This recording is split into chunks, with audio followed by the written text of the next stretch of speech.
Boom, we are live. What's up, guys? We got Andy from Kill Your Inner Loser joining us. And this is, as I told him when he came on, this is a long time coming. When I saw Andy's website, I felt almost like what's the word, kindred spirit or something like that? Because you're one of the few guys, you're one of the few, I think, I don't see anyone else besides, I didn't know there's other people besides me who provide like a lot of lay reports and proof and shit and pictures. Shit that's like, pretty verifiable. Or according to the Black Pillars, completely making things up. But I got a fucking story, dude. You gotta let me tell a story about that. Yeah, for sure. So Andy has a dope website. I stumbled upon it about a year ago, actually, and then for some reason I forgot about it. And then he sent me an email, and it was perfect. I was like, wait, is that the guy from that website? And it was. So if you haven't already, check out Andy's website. It's called killyourinnerloser.com. It's fucking dope. I would say it's as good as a Playing with Fire website, and I don't say that often. So without further ado, thank you for coming on, Andy. Appreciate having you. No, thank you, man. Can I tell my fucking story? Yeah, That's go gonna ahead. crack you up. Yeah. So you joke about like, well, people will say that you're making shit up. So I worked a bunch on my self-improvement. I got my shit together. I learned how to get laid. I learned how to use Tinder, all of that kind of shit.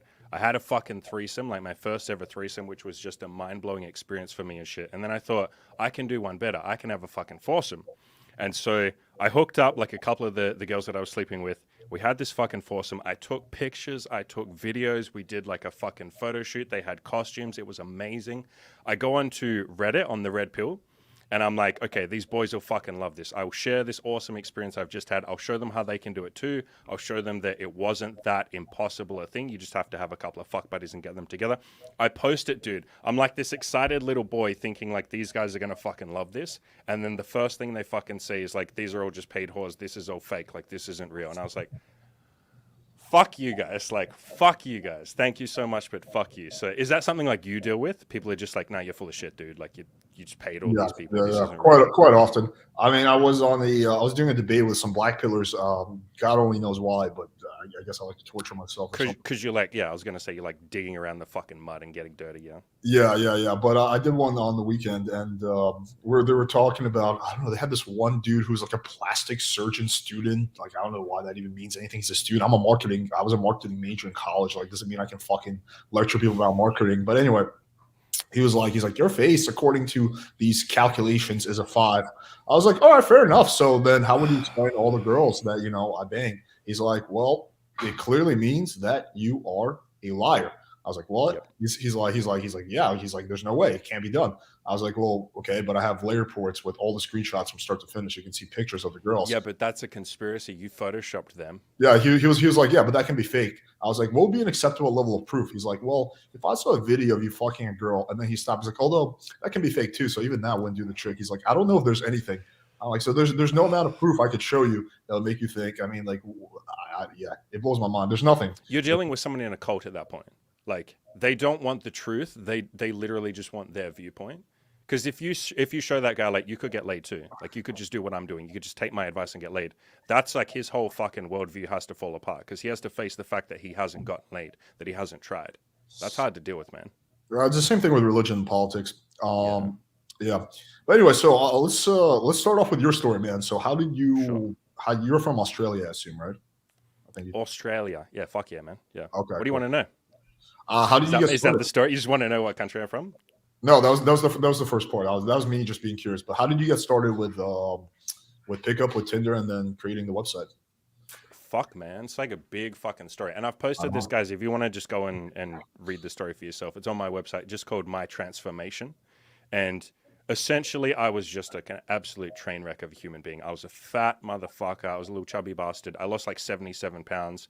I was in abusive, just toxic, like absolute dog shit relationships. I was abusive too. Like, we were both just like horrible to each other for like 8 years in total. And towards the end of the last one, I was like, this can't be it. Like, I can't just be in this monogamous, shitty, fucked up relationship and this is all there is to it. And so I, by chance, found, like, I searched for the Red Pill. I found guys like Good Looking Loser. I don't know if you're familiar with him. Mm-hmm. Yeah, very much. Pickup artists in general. Just that kind of shit where they were saying, you can have whatever you want. Like, you can get laid if you want to. You just have to work on it. You have to work on yourself. You have to learn how to text chicks. You have to learn how to get laid. You have to go and do that shit. And so from there, it was like this eye-opening epiphany where I was like, I don't have to be in this shit relationship. Like, I have the power. And so I broke up with her. My world fell apart somewhat because I had to deal with the fact that I'd just been in dog shit relationships for like 9 years. And from there, I think Good Looking Loser and Black Dragon, although he goes by Caleb Jones now, those were the two guys that really fucking opened my eyes up to like just go outside and start hitting on chicks. Like just Collab? go Okay, fucking cool. crazy. Yeah, I've had him on the podcast too. Oh, no shit. Yeah. Yeah, good shit. I had him on mine as well a couple of weeks ago. But Cool. yeah, from there it was just like, getting into I first hit on chicks in person, like cold approach, day game, whatever you want to call it. I started that. I got laid about 9 times in total from that shit. Like I got decent at it. And then from there, I was fucking around with Tinder, OkCupid, Plenty of Fish, and all of that. And I was having some success. And when I say some success, I don't know, like had sex with like 30 girls or something like that. And at some point, I was like, there's got to be a better way of doing this, like a more efficient way. And so I thought, what's the opposite of like being a nice guy, right? Like what's the exact opposite of being a nice guy? And I was like, 50 Shades of Grey. Is that something I could do? Like I had no fucking inkling in any sort of BDSM shit. I'd never done any kinky sex. I was like vanilla, but I was like, that just came into my head. I was like, women love 50 Shades of Grey, right? Like old women masturbate over that. Young chicks love that movie. So I'm going to try that shit. So I grabbed a pair of handcuffs. These fucking handcuffs. I brought props just in case we're going to talk about this shit. So I grabbed a pair of handcuffs. I took a picture, took a couple of pictures of girls like tied up with ropes. I had no idea what I was doing. And holy shit, man, that shit just blew up. Like as soon as I threw BDSM into Tinder, man, it's like easy mode at that point. Like you're just getting chicks matching with you going like, oh my God, I've always wanted to try BDSM. Can we please meet for a coffee? And you're like, sure. You meet her, 10 minutes later, you're fucking her. So like that was when this shit opened up for me. That's really funny you say that because it's very similar to my story as well. Okay. Very funny. So let me ask you this question. What kind of bio were you running at that point? Was it like full on? Was it just like, I like BDSM, or were you like actually like writing it out? Like I'm going to bend you over and pull the back of your hair, handcuff you to my bed. Like how explicit was the bio? So let's see if what I have to say here lines up with you, because I don't know what you'd say. So for me, I found the more explicit you are in a bio, like if you just, there's a clumsy way of doing it. If you just say, I want to fuck you, Yeah. I found that doesn't work anywhere near as much as if you like use a little innuendo or if you insinuate it. So I'd say, here was my go-to. When I was little, girls hated when I pulled their hair. Funny how some things change. Like that, or, I'm looking for a good girl or a bad girl who needs to be disciplined. Like something a little more, rather than just, I'm going to tie you up and fuck your little asshole with my big fucking penis. Like, I mean, you can try that if you want to, but I never found that shit worked as well as just being a little more subtle. Right. It's funny because I'll share with you my experience. So when I actually first got into online with Craigslist casual encounters. Do you guys have those in Australia? My boy. Okay, so I have an article on my website. Same shit, dude. I got laid so much from fucking casual encounters. I was so devastated when they shut that shit down. Those days are gone, man. Those days are gone. Yeah, I know, bro. I know. Those are the best days. Yeah. 2017. Rest in peace. Yeah. So that's how I first got into online dating. Was like probably like 2014, and I was reading some article and some pickup forums, and some guy was saying that he was getting laid off casual encounters, but he was like, "Yeah, this is the ad I write," and I'm like, "I can probably write something better than that. Like this is not." Yeah, that me good. too, dude. So I spent like an hour just like writing up like a very like explicit ad, and dude, that night I banged a pretty hot chick who came straight over, and it blew my mind because up until that point, I was doing like cold approach where you'd have to like get a bunch of numbers, you get them rejected a good amount, then you take a girl on a date. At that point, I was still having a hard time sexualizing correctly, so usually it would be a public date. Then I would try to bring her back. Sometimes I would close on the first, but it was a process. Versus with this, she came over, we fucked within 5 minutes. That blew my mind. I was like, holy fucking shit. So then I went balls deep on the Craigslist casual encounters.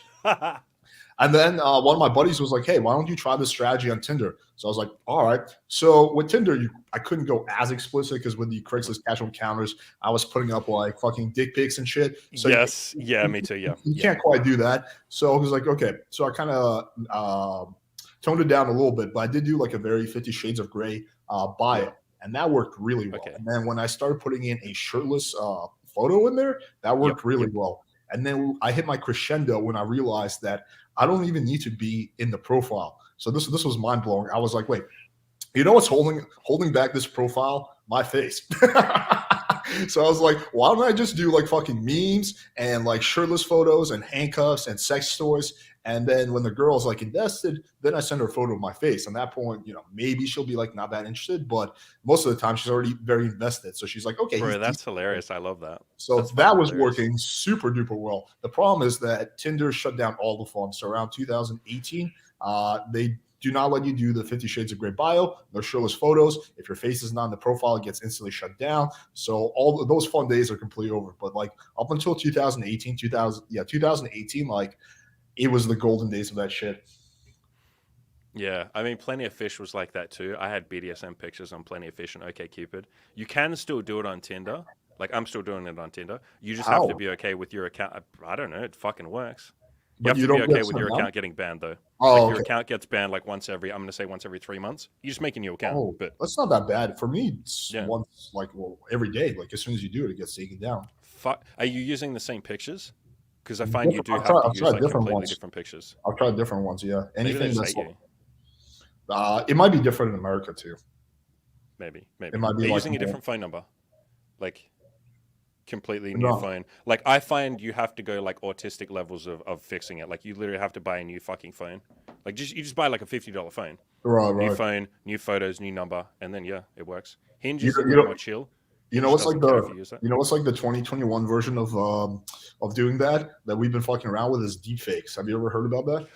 Yes. Dude, See, everyone's just going to accuse us of deep faking all our proof videos at some point and our pictures. They're going to be like, "This is fucking deep I fake. don't even It's do not deep real." fakes. I was doing it for a period and it was like super easy, but actually for that reason I stopped doing it because I didn't want because my channel was being big. I didn't want like the fact that I banged a few chicks off it, the guys to just conclude that all my fucking proof is as a result of that. So for that Yeah, reason I stopped. Plus I got a girlfriend, so like I didn't need as much pussy coming in. yeah. But yeah, that's like the new shit. Anyway, sorry, I'm kind of interrupting you. Go ahead. Let's get No, back no, into no, no, it. no, no. That was like the end of it. I do have a question for you though. Are Yeah. you because I don't think I've seen this in any of your content, and to be fair, I haven't seen everything you've ever done. But like, are you guys in an open relationship? Like, what are Yeah. you guys doing? It's a Okay. one-way open relationship. So Yeah. she bangs me, I bang her, and sometimes other girls. Is she bisexual? Do you guys like play She's together? not. Unfortunately, we are. Well, I can't. There's one thing I want to say. I'll tell you off air, but I can't say it online because she won't be happy. But she's not. She's not bisexual now. To answer that question. Okay, fair enough. Yeah. But like, so you go do your stuff. You go Yeah, fuck with yeah. the chicks. Yeah. No, I wish, and I think she sort of wishes she was as well, but she's not. I mean, like, it is what it is. I feel like Yeah. as long as you're still getting that like masculine outlet, and if Mhm. you guys are happy together, and she's happy for you to do that, then like, you know what I mean? Yeah. I will say though, it is nice to be able to share that. Like my girlfriend's bisexual, so that is like a nice fucking thing to be able to share. Like that's pretty fucking fun. I will say that's Yeah, fun, but I can I imagine. feel like as long as you're not locked into and I say this about all different types of relationships, as long as you're not locked into a relationship where either you're not happy or she's not happy, and so many fucking guys do that, dude. They like settle with the first girl that's nice to them, and they just get into a monogamous relationship, and it's like, what are you doing? Like you're not happy. Why are you doing this? And they're like, well, because she might leave, and it's like, fuck me. If she leaves, just go talk to the next girl. They're like, yeah, but like she's the one. We're getting Yeah, I to a always whole say you discussion should never about get that into a shit. relationship from scarcity. You should only get into a relationship Yeah, I from know, man. a lot of But so guys. many guys do, dude. Right? Like they meet the first girl. She's nice to him. Yeah, fuck it. I'll wife her up. And you're like, you've known each other for 3 weeks. It really What are comes you guys down to doing? it's the first girl that's banged them in a while. That's what it is. Yeah. She I mean, bangs me. I don't even think I am. Okay, maybe I am being a little dramatic here, but I feel like you're doing the Lord's work by like teaching guys like how to get laid and shit. I have guys that ask me that all the time. Like, do you like teaching people how to get laid? And it's like, are you fucking kidding me? You're saving people from like years of misery of like choosing a bad fucking relationship. At least For if you're in sure. that position of abundance, you can choose. Like your girlfriend, every single time she looks at you, she knows that you chose her because you fucking made a rational decision to choose her. She was like the best of the bunch that you could have chosen to be in a relationship with right now. She doesn't ever have to think, Alex is just with me because otherwise he can't get pussy. She gets to know that you're coming from that masculine, stoic place of like, no, I like you. There's something special about you. I fucking respect you. Let's be together. You're great. Not just like, I need pussy right now. Yeah, no, I mean, she knows. I mean, I think she overestimates how much pussy I get. Honestly, I mean, I think pretty much all the girls I've ever dated, they live in this like assumption where I'm just like, when I'm not That with you're them, I'm just just every like day of the fucking week. left and right. Yeah. They're like, so how many girls did you fuck? I was like, I saw you yesterday, so none. Really? It's been like 24 hours. I'm like, yeah, I was like fucking doing shit. Like I gotta I walk got my business dog. shit to do. I know, right? Like, Yeah, yeah. But what's it called? So I want to ask this question. So how did you start Kill Your Inner Loser? So you started having some success. How did you start the website? bro, I got nagged into it, dude. Like, I don't know if yours was a conscious decision, but I was It like, was, I yeah. was on the Good Looking Loser forums, right? Mhm. And I was giving advice to people, giving back and all that shit, like you've done, and sharing my stories, saying how other people can do it. And people were like, you should start a website. And I was like, fuck that. Why am I going to start a website? Like, that's a lot of work. And like nagged fucking day in, day out. And then finally I was like, right, to shut you guys up, one guy in particular, a guy called Dag. And I was like, to shut you up, I'm going to start this fucking website. I'm going to write one article and you're going to shut the fuck up. And then from there, people were like, write more articles, write more articles. And I was like, fine, I'll write these fucking articles that I don't want to write. That kind of blew up. People were like, can I pay you to coach me? And I was like, I don't want fucking money. I'll talk to you on Skype for free, sure. But like, I don't want money. Like, that's weird to me. And then people started paying me, started PayPaling me and shit. They were like, you should start a fucking YouTube channel. I was like, I don't want to start a YouTube channel. Like, fuck that shit. They were like, you should start a forum. I don't want to start that. Basically, like, I was the most resistant person to ever fucking doing this, but holy shit, I'm so glad. I'm so grateful to everyone that nagged me because, like, goddamn, dude, like, as you know, the shit's like fucking fun. This is like so incredibly rewarding to get other people to get laid. I don't know about you, but like when you have some new guy that comes to you and he goes, dude, I just got my first lay. I lost my virginity. Or some guy goes like, dude, I got laid with 5 girls this week. Holy shit. That's like way more meaningful than like you getting laid one more time. Like getting to Yeah, see other people. it's interesting. Yeah, for one recent one that I had was this one guy. He was like, "Yo, man, you're the sixth coach I've talked to in the last few weeks." I was like, "Why the fuck do you need 6 coaches? Like, it shouldn't take that long." I was like, all right. So we went to the session and we fixed his profile. We go over his texting. He's like, so how many more coaching sessions do you think I need? I'm like, I don't know. I don't think you need any. Like maybe one, like in a month. Like I think we kind of just fixed everything. He's like, really? He's like, so you're only gonna charge me like I think I charge $250 an hour. I'm like, yeah, it's like that's all you need. He's like, shit. This other guy charged me 1,000. Fucking, we didn't do anything. I was like, dude, you don't need like a million coaches. This stuff is not rocket science. So that kind of stuff does give me satisfaction. I'm like, I'm better than these other fuckers who have more subs than me. Um, but yeah, there was definitely a big period where I was getting a lot of like this dopamine rushes every time I get an email, like, oh my God, Yeah, dude, I man. used to be a Yeah. virgin. And now, I lost my virginity. It's still rewarding, but it's not like I don't know. It's like kind of the more you do it, like the more the bar gets set higher and higher. Sure, of course. Okay, well then what fires you up now? Now Like I gotta get what's like a team of virgins late or something like that, or like like a like a like whole a town. sex orgy? Yeah, like a Like like a yeah. church of virgins. Like I gotta get like the cult of Scientology. I gotta get them all pussy, and then I'm like, all right, You got to get every man in the world laid like at least 3 times. yeah, that would be interesting. No, I mean, there's still a lot of things that fire me up. Okay, so you kind of got nagged into it, but you did a good job on the website. You have the lay reports, you have Cheers. you have the proof that you get laid. You have a whole bunch of things to talk about BDSM. Let me ask you actually on the proof. How Hmm. the fuck did you get those chicks to agree to like let you put those pictures up? You just ask. Okay, so here's the thing you don't see behind the scenes. Like for every girl who says yes, there's like fucking 15 that say no. Okay, So fair enough. that's like the easy answer. Okay, fair enough.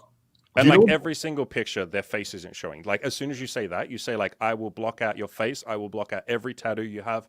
I will make sure no one knows who it is. And if at any point you ever want me to take it down, I'll take it down. Like chicks are like, yeah, Yeah, fair like enough. that's Yeah, fine. if you're blocking out the face, I guess Yeah. yeah, I can see that. And I don't show any names or numbers or even in my like Tinder screenshots and shit. I block out like their face, their profile picture, their name. Yeah, yeah, Yeah. yeah. I do that too. Yeah, it's funny. Actually, it's somewhat similar to me in the early days when I was starting playing with fire. I used to like also do that. Like I would put up like pictures of the girl. You couldn't see their faces, couldn't see any Mm. identifiable information. But now, like as the business has grown, like I'm just like even more cautious because all it takes is like one. Yeah, me too, man. Like I found I haven't taken any like I still do BDSM pictures, but like I have a separate website where it's like proper portfolio like artwork and I make sure they know like it's going on this website. Like, I'm not going to put it on my blog. I found I don't know, like I'm like you. It's like I'm less likely to do the actual fucking like proof anymore. Maybe we just don't need it. You know what I mean? Like, You get to a do you certain need? point. Yeah, I don't think I do, Yeah. but I mean, then people like were like, hey, I haven't seen a lay report from you in 6 months. Must have been you're not getting laid. Do you, so you get that too? Okay, because I have that too, and I've spoken to my girlfriend about this. I'm like, I almost feel like we have to just like go out and get like we're getting laid right now, but I almost feel like we have to go out and bang a new girl who wants to come on the podcast and talk about it, or like find a girl who's willing to let us take pictures or something. Because it's been like 3 months or 6 months since we posted pictures of like a new girl. Like, Yeah. so What you I've have been that same pressure. Yeah. What I've been doing, my kind of workaround is I've been putting up conversations with like from the opener to the close. Yeah, I've seen you doing that. I Yeah. don't put up like the body picture of the girl like I used to. And then of course the assumption is she was a fatty, right? But I just have to like deal with that.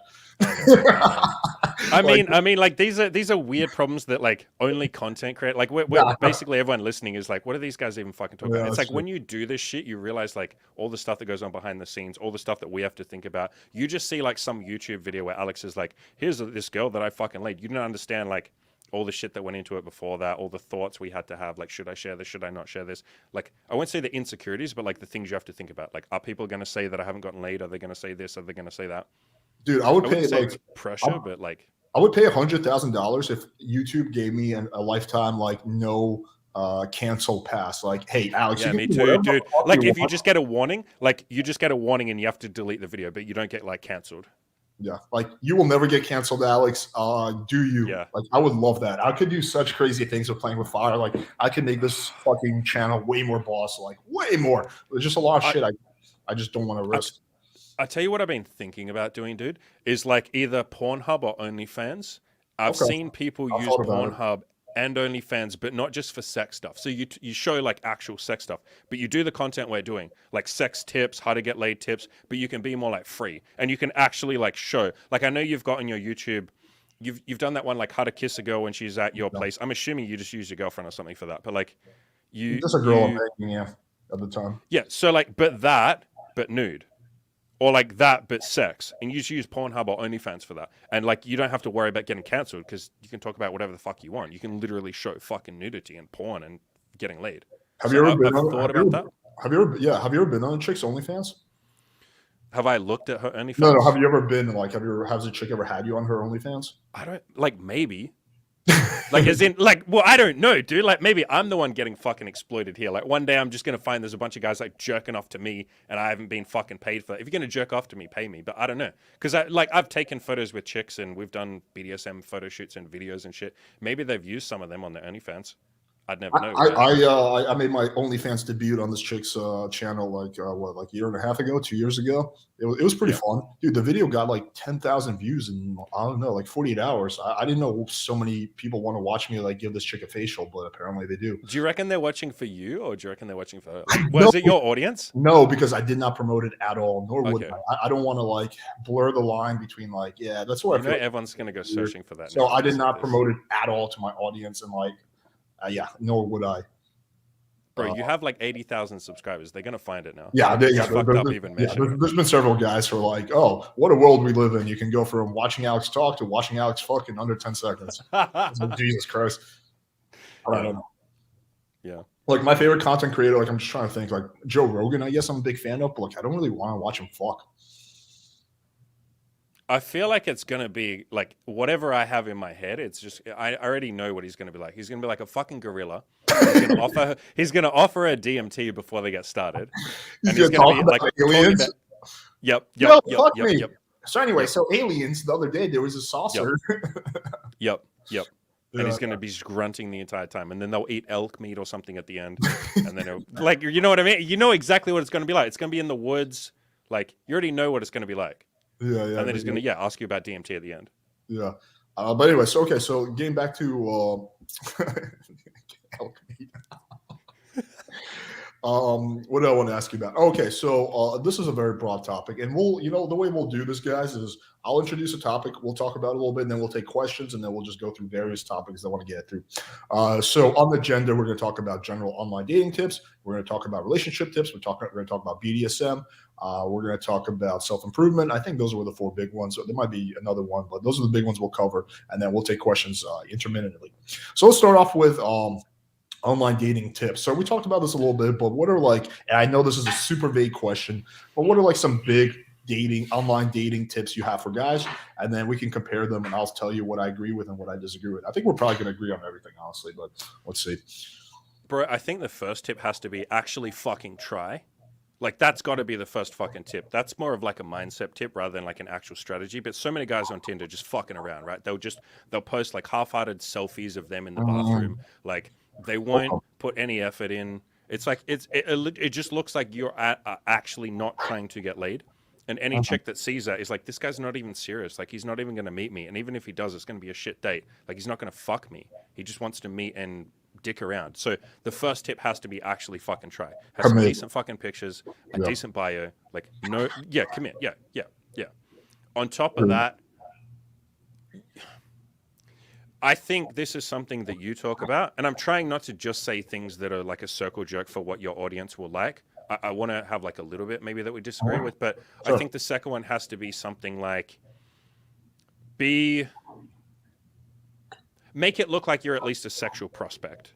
Like, don't go on there looking like a fucking boyfriend or, Mhm. heaven forbid, on there just for friends or something like that. Yeah. Have Mhm. a shirtless picture or something sexy about you and edgy. Even just dress fucking decently. Mhm. Be direct with what you want rather than sitting there just going like, hi, beautiful, how's your day today, gorgeous? Like, I'm so happy to talk to you. Like, actually just fucking say, let's meet up, let's grab a drink, let's flirt, whatever you want to fucking do, and go for her number. So I can say in there being concise.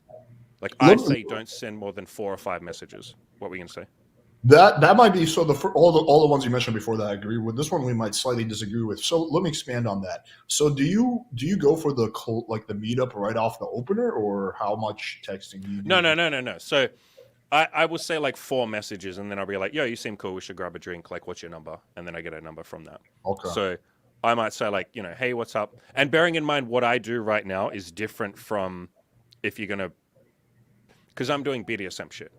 So my technically, I'm doing BDSM and threesomes. So my first fucking message is like, yo, me and my girl are into BDSM. Do you want to learn? Basically, that's basically what I'm saying. So So you have like a couple profile, right? yeah, yeah. Okay. That's Well, gonna I be have my profile by myself, and then she has her own. She does her own Tinder as well for us to find girls. So we're both like, we have our own Tinders finding girls for us to bang together. But like before I was doing that, the first message would be essentially, like, yo, you're sexy. I'm Andy. What are you up to? We'd talk for a little bit. Do you study? Do you work? What are you doing? Like a little bit of chit chat, and then maybe 4 of those messages, and then like, you seem cool. I'm not looking for something super serious. Let's grab a drink, see what happens, grab a number, and then hook something up. Yeah, I would more or less agree with that. Dude, it's crazy because you see all these different styles. Like I have chicks Yeah, man. on my show, and like I'll ask them, like I'll get super detailed, and I'll be like, okay, how many messages from the opener to the meetup is ideal for you? And then I make them go through examples and shit. And like I've seen they run the gamut. Like one chick was like, hey, Yeah, man. the super hot chick actually. She was like, yeah, this guy, he slid in my DMs and he was like, hey, gorgeous, you're so hot. I was like, okay. And then he was telling me how much he wants to fly me out and shit. I was like, okay, so what happened? She's like, I met up with him and we dated for like 6 months. I'm like, that fucking worked. And then like another chick was telling me, yeah, this one guy, he kept DMing me and I didn't respond to him. And the 50th DM, I finally responded because she sent me, because this guy had, she was not responding. So he sent her an email saying, hey, can you respond to my DMs? How dare you not answer me, bitch? And then she was so like intrigued by his persistence that she actually responded to him. So it's just like you see like all these things that go against the rules that sometimes work that like really makes me question my assumptions sometimes.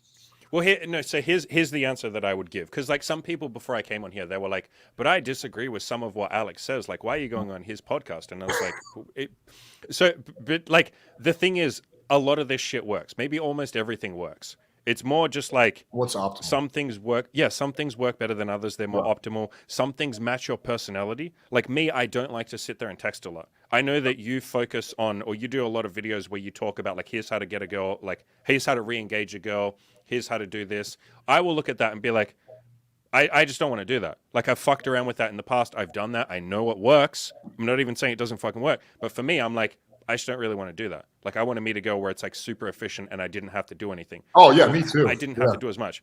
But like, you know what I mean? Whereas other guys are like Thriller the Hunt guys. And so they will see like your videos blow the fuck up. The ones where you have, here's how to re-engage a girl who stopped texting you. Those videos do really fucking well. They have a lot of views because there are a lot of guys that like that Thriller the Hunt. So it's more like your strategy might work, my strategy might work, this other strategy might work. Like a lot of it fucking works. It's more like try different shit, see what works for you, see what you like. Like, I don't think there's necessarily one that's like right or wrong. And I think guys get caught up. They're like, is Alex right? Is Andy right? And it's like, bro, they're both right. Like, neither of them are fucking wrong. it works. Like you said, there's different girls that want different things. You'll just fuck a different girl. You'll never know which girls like would have wanted what, because all you end up with is the ones that wanted to fuck what you were doing. Like fuck you for what you were doing. Yeah, I think our strategies are actually there's a lot of overlap. I would say they're like 90% similar, to be honest. Like if we look at it, somewhat sexual profile, we agree on that. Being fairly direct, we agree on that. But like not being too direct, like using kind of more. Yeah, like don't be like, yo, bitch, show me your pussy. I'm gonna fuck that hole. Daddy's right. hungry. But Like, even like I mean, you can aside probably from do that, that. like, That might work. but like even aside from that, want to hook up, that would be too direct for my taste. Like I would go a little bit more. Yeah, me too. Than that. So kind of getting to the point fairly fast, not being around the bush. We agree on that. The only difference is like you say 4 to 5. For me, it might be like 9 to 10. But at the end of the day, like it's not much of a difference.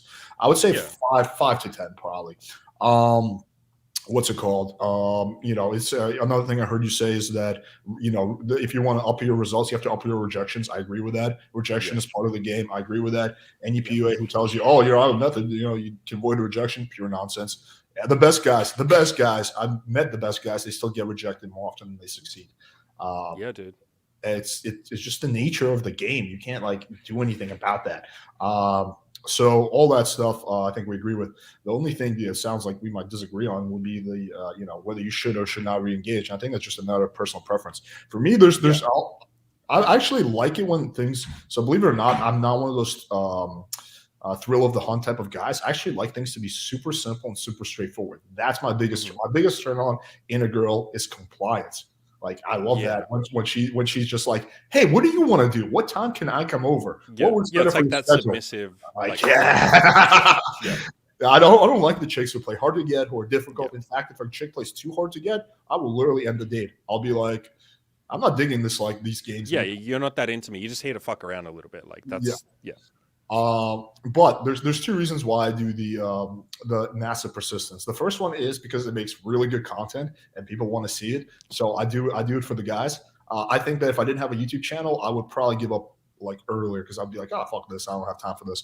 But I know it makes good content, so I'm like, this chick has rejected me 20 times. If I can pull this off, it's gonna be an epic video. And for every one of those that you see that I make a YouTube video on, there's 5 where I was not able to turn it around. There's at least 5 or 10 where I was super persistent just like that, and it didn't go down. So it's not like every time I'm persistent, I get like a good result. Bro, I appreciate that honesty, dude. Like that's fucking because there's so many like pickup dudes. I know you're not like a pickup dude, but there's like so many pickup dudes where they will like make it seem like every single girl you can get back. Like you can fuck any girl you want. You just have to say the right shit and have like perfect game. And it's like some girls just don't want to bang you. Like she just no matter what you say, she just doesn't want to fuck you. But I think they kind of lie and say, if you buy my product, if you pay for my seminar, if you read my ebook, you can get every girl. And it's like you said a second ago, no, some girls are going to reject you. I'm sorry, but that's part of the game. Yeah, you won't even get 30%.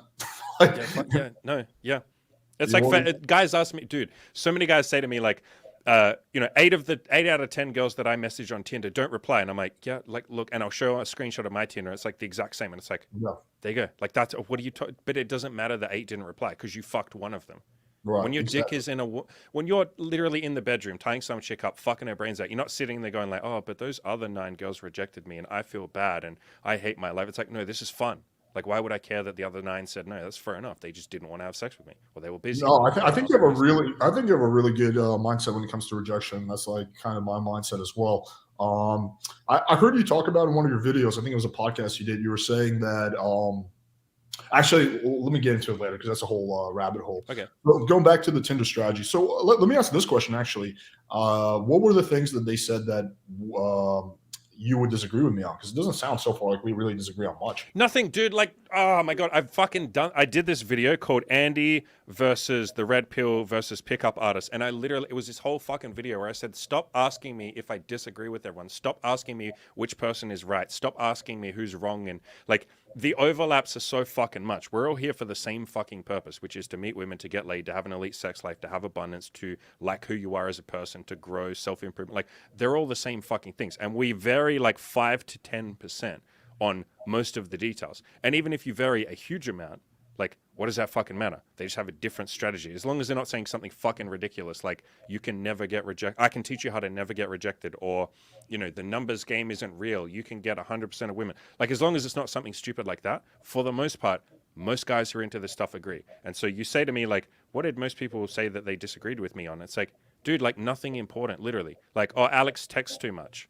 Alex teaches, like, you know what, and for my, I can see, maybe I shouldn't be so harsh. I can see why my audience looks at that and goes like, oh, Alex is focused on text game. Half of his videos are on text game and stuff. And it's like, if you don't like that, just don't do that. Like, go and look at all the other stuff. I don't expect everyone to read all of my shit and go, I agree with 100% of what Andy says. Everything Andy says, I want to do. In fact, that would be fucking stupid. That would be like a religious doctrine. That would be like, I'm a cult leader and you're just going to follow everything. No, you're supposed to experiment and try some stuff. Try what Alex says. Try what I say. See what works for you. See what you like. You might find something better. You probably will, because you get to piggyback off what we're doing. We've given you all the answers, and then you have enough free time to then experiment and say, oh, Alex didn't have enough time to really explore this thing and see what happens if you text. Or Andy didn't really get a good chance to explore this facet of BDSM or something. I have more time because I'm learning from him and I get to speed up my results. I'm going to experiment a little more. So, you know, you say, what do they disagree on? Nothing important. Like literally just that you text a lot. Which I look at your stuff and I'm like, he has a lot of videos on texting. Cool. I don't really care that much about texting, so I won't text. Like, that's it. No. Another thing the guys got to keep in mind is I have a lot of interactions where are very simple. It's like 2 screenshots. I just don't make a video on those because those are not that. I know, because no one gives a fuck. Because they'll say you didn't do anything, and that's the thing. It's like self-reinforcing, isn't it? Like the audience will literally say, and I said that to you a second ago. Your videos where you have text, like long text fucking game and stuff, they get the most views. And if you just post one saying, hey, this girl made it easy for me. I literally said, do you want to come over Friday at 6 p.m.? She was like, yeah, great. She showed up in a fucking mini skirt. I took her home after 10 minutes and we had sex. People would just be like, oh, boring. Like she was just going to fuck anyone and she just happened to fuck you. You didn't do anything. I can't learn anything from that. And it's like, well, then what am I supposed to do? Like, you're not rewarding the content. Like, so yeah. Well, one thing I get accused a lot is, well, not a lot, but a decent amount is being a clout chaser because I have like 2% of my content is like, criticizing others. So the one thing I would disagree with you on, you mentioned that, you know, red pill pickup, you know, there might be mostly we agree. I actually think that you and I mostly agree, but I think that there's a lot of clown fuckery in this industry. And I think that most of the guys are teaching pure nonsense or largely nonsense. Like I've just seen this like time and time again with other content creators. I look at their content, what they're saying. It's like such fucking horse shit. And it's like, yeah, it could work in theory once in a million, but so I do have substantial disagreements with like other content creators. You're just not in that category because I think see, you that's keep it real. Because I've seen some of your videos on that where you like debate with people. I think it's just because you're like open to that. Like, I don't mean I'm not open to debating, but I mean like that's part of your content. So you get to see all the other content creators and pick up artists and stuff. I, for the most part, don't. I just like do my own shit. And if I find someone I agree with, like you, I'm like, yeah, sweet. I'm going to talk to this guy or Caleb Jones or, you know, those kind of people. I'm like, yeah, I want to do a podcast with this person. But if it's someone I disagree with, I'm just, or like if I think what they're saying is not helpful, I just ignore it. So, and I'm not saying that's right or wrong. I'm just saying I think you get to see more of those kind of people, and I'm almost like just blind to it, like for whatever reason. So, yeah, I'll take your word on that. If you're saying there's a lot of people in the industry that like sell horse shit, that wouldn't surprise me. Like that really wouldn't surprise me because I think it's a very easy. You can capitalize on people's biggest fears, which is like being alone, you know, not getting validation from women, being a loser, other people judging you. I think it can be very easy to capitalize on that and make money, and you know, yeah. 100%. But anyway, so I want to get back to the strategies. So, what are some other ones? You're really giving me these vague questions. Okay, so like, we're talking about in Tinder, yeah?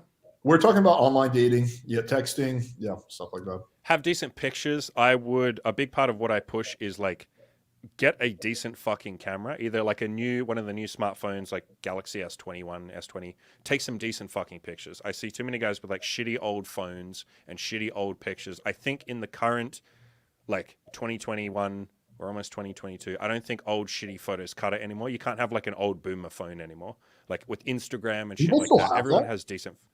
Yeah, dude, like you have no idea how many people come to me and they're like, this is my Tinder profile. How come I'm not getting laid? And it's like, your photos look like they were taken in 1994. Like they're just like pixelated and like noisy and shitty and you can't see anything and there's not that nice like blurry background. It just looks like dog shit. And so I think that's got to be a part of the strategy. On top of that, I would say things like you playing the numbers game. So I talk a lot about use all the apps. Like use Tinder, use Hinge, go on Plenty of Fish and OkCupid, even though they're kind of like a bit dead at this point. Go outside and talk to girls as well. I stress that as well. Basically, give yourself multiple streams, almost like multiple income streams, but for women. So multiple different ways that you can meet women. Don't put all your I see too many guys they only use Tinder. They have shitty pictures or something. They're not getting any results, and then they go like, "This sucks. I can't get laid." And it's like, you got to do something else, dude. Like, you got to, as you say, diversify. Because what are you going to do when you have a week where maybe you use a boost or something, you get literally no fucking matches? You're going to sit there and go like, well, shit, I can't get laid. It's like, no, go outside and talk to some chicks. Go to a bar and at least just try and get laid with your mates. Go on Hinge. Go on fucking Reddit and say, who wants to lay me? I'm fucking lonely. Someone fucking... Yeah. Reddit's a whole different thing. That's so please don't go on Reddit. That was a joke. That was literally a joke. Please. No, but you can actually get laid off Reddit. Is that a thing? That's actually a thing. Yeah, they actually have like. You ever done that? I have not. No, I have not, but I have heard stories. I'm not a big Redditor. That's why I've actually been like kicked off Reddit for posting some. Me too. Content because you spammed, didn't you? No, well, they accused you of spamming. No, they accused me of they didn't give me a reason. They said, "Oh, your content is not appropriate."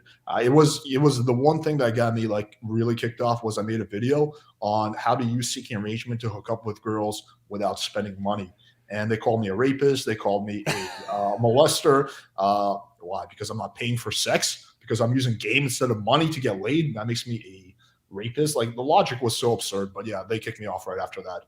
And they were like, well, this was too controversial, man. The sugar babies, they got too pissed off. Like, fuck them, man. Like, yeah, the grift is coming to an end. Sorry. Reddit's a different beast, man. I know you're not, but don't take that shit personally. They call me a pedophile. No. I'm pretty much. I said I like banging 18-year-olds. They're like, you're a pedophile. And I was like, that's 18, though. 18 is not a pedophile. And they're like, yeah, but it's close enough to it. And it's like, what the fuck? So it's like if I slap someone, they're like, that's close enough to murder. You're a murderer. It's like, it doesn't work like that. Rob.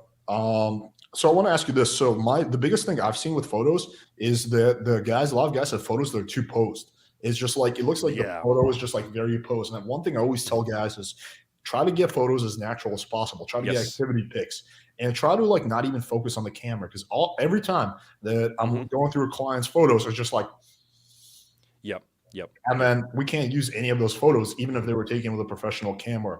So that's like one of the most biggest thing. Can you hang on 1 second? I'm just gonna turn off my AC. Go crazy. Yep.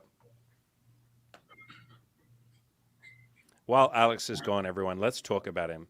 He's looking. Oh, he's back. We can't talk about him. I see you super close. We were talking about you. Yep. Oh, shit.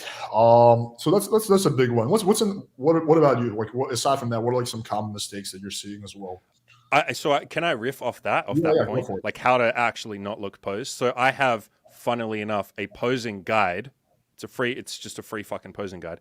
And the first thing I say in it is, this is a posing guide, but I don't want you to actually pose. And I have like a bunch of different strategies and things you can use on how to actually not pose. One of the best tips that I have, so I got 2 good tips for you guys. The first one is take a shitload of photos. Like, you are going to look posed for the first 100 photos you take. The vast majority of men have never taken photos of themselves ever, let alone like a proper photo shoot with a proper photographer or a camera or something. It's awkward. You're not a girl who's spent her entire life since she was 12, like taking selfies. Yeah. You don't know how to take photos of yourself. You're awkward. You're weird. You're like, this is gay. I can't do this. This is self-indulgent. I'm narcissistic. So you have to just take like 100, 200, 300 photos until you relax. Like, you will relax, I promise, but you have to take hundreds of photos. And the second tip I will give you is the best way to relax and look like you're not posed. First of all, what you said, don't look at the fucking camera. Just pretend the camera's not there. It's really easy if you have a photographer who's your friend, or a decent photographer will talk to you the entire time. When I'm doing photo shoots of clients, I just talk to them the whole time. And I hold my camera down low, so it's not up here. I'm not like that. I just hold it down at waist level, like I'm firing from the hip. And I hold the button down, so it's like click, click, click, click, click. I just hold it down for like, I would take like literally 1,000 photos while I'm talking to them. So I would just talk. And then I might hold it up here and keep talking and just like take a bunch. And so they almost forget that I'm taking their photo. And then they'll say like, oh, are we going to do the photos now? And I'm like, yeah, I just shot 1,000. We're done. Like, we'll go to that next location, change your clothes. We'll take some more photos. And they're like, wait, you're done? And it's like, yeah, like why we were talking. And then the third thing I will say is, if you want to really relax, and this is going to sound weird, act like you don't give a fuck. And what I mean by that is literally act like you're fucking depressed and like the entire world doesn't fucking matter. Like you're about to just fucking melt into the ground. You don't give a shit anymore. There's no point. There's no hope. You know, like literally be depressed. And what happens is your body like fucking relaxes because you're like, I don't give a shit. Like, fuck this. I don't give a shit. What the fuck is the point? You stop being stiff and then you can take a decent picture. Like, yes, from the depressed place, you then need to like smile or whatever. But if you can't smile, if you're too anxious to smile, just pretend that you're fucking depressed. Your body will just like relax instantly and you can take a decent picture. Dude, great tips, and I agree with all of them. Absolutely. Take a bunch of photos. Whenever I'm getting photos of me done, I try to make jokes with the photographer. Like Yeah, man. if you can fuck around, then you won't be so serious. You look a lot more natural. So talking to the client, that's definitely key. Fucking around, yeah, not taking it so seriously, and taking a whole bunch of photos. Like, yeah, like guys will come to me with like 5 photos and be like, "Hey, man, which one I is the know, I best?" know, I know. I'd be like, "Dude, we need to up that like 50. I want to see 50 or Yeah, 100 yeah. or 200." Like, yeah, so really got to increase the volume. A lot of guys have like volume that's like way too low. Yeah, for sure. All right, let's take a few questions and then we'll keep going. So let's see what we got. Went from being a shy, now engage a lot. PW helps a lot. Went from being shy and not willing to approach. Now I engage a lot easier with a lot of the guys and tips. Awesome. Thanks, man. Okay. What countries in Eastern Europe would you recommend for game and living full time? Good people, good culture, safety, hot feminine women, good police, good government, etc. What are your thoughts on this, Andy? So like international game in different countries is something that I just stay away from. Like because I don't feel qualified to give a decent answer for that. I have guys on my forums who give better answers, guys who've traveled. So I know that sounds like a cop out answer, but I don't like to answer something if I don't think I can give a good answer. I think that's not really fair to you guys. So Okay. For me, it would probably be Poland, Hungary, even Czech Republic is not bad. Probably one of those three I would take. That would be my choice. North Probably Korea. North Korea. We'll call it danger game. Danger game. Can you bang before Kim Jong Un puts you down? Before they fucking fist you in the ass and stick you in What something was like a that. Black Hills dude's name? It was McTow Dictionary. All right. Well, let me ask you this question: do you mostly, so when you do dates, do you do straight to the house or do you meet them in public first? Okay, so for a long time I was going straight to the house, but then I found like it just wasn't a good way to make sure she's like not a catfish or make sure she's not crazy or something. So at this point in time, it's go to a bar, you know, we hang out, and then after like half an hour, it depends, like half an hour at the most. Like, hey, do you want to come back to my place? Yeah. So Or you were and the having bar's some usually issues like 10 minutes away. where chicks were like being catfished and you were like, well, like kind of like stuck with them, or what was happening? Yeah, like that just happened once or twice. It's like you have sex and then afterwards you're like, holy shit, like I really don't fucking like her as a person, or she's chubbier than I thought, or, you know, she's just like obnoxious. And we didn't get a chance to figure that out. You would have found that out within 15 minutes of talking to her, but you fucked immediately. And it's somewhat like different with a threesome as well, which is obviously what I'm doing now, because now there's two of us who have to like the girl and two of us who have to be attracted to her. And there was a time where I was attracted to this chick, but my girlfriend wasn't. And like we fucked her, and just halfway in the middle of it, my girlfriend had like, we have like a code if one of us wants to fucking stop. And she just like basically used the code. And so we stopped, you know, we said goodbye to the chick, and she's like, my girlfriend was like, that was just really bad. Like the whole time I know it sounds mean, but I just really wasn't attracted to her.